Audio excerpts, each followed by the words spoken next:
রমজান মাস কোন স্মার্টফোন ব্যবহার করবেন না, নেট কানেকশনের সাথে সংযুক্ত থাকবেন না। যাদের নেটেই কাজ, নির্দিষ্ট সময় কাজের সময় করবেন, এরপরে টোটালি বন্ধ করে দিবেন। বাসার রাউটার বন্ধ করে দিবেন, নির্দিষ্ট সময় চালিয়ে বাকি সময় বন্ধ করে রাখবেন।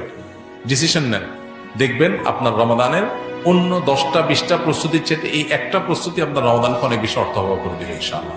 দ্বিতীয়ত, রমজান মাসে আনহেলদি, অস্বাস্থ্যকর এবং আমাদের জন্য ক্ষতিকর এবং অপ্রয়োজনীয় অতিরিক্ত খাবার গ্রহণ করা থেকে রমজানে বিরত থাকে।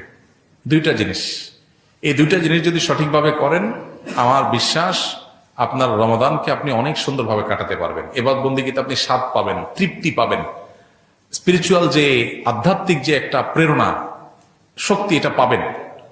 এই যে চোখের জেনা হয় সোশ্যাল মিডিয়াতে, এই যে আপনার ডোপামিন সোশ্যাল মিডিয়াতে একটার পর একটা আনন্দ, বেদনা, হাসি, খুশি,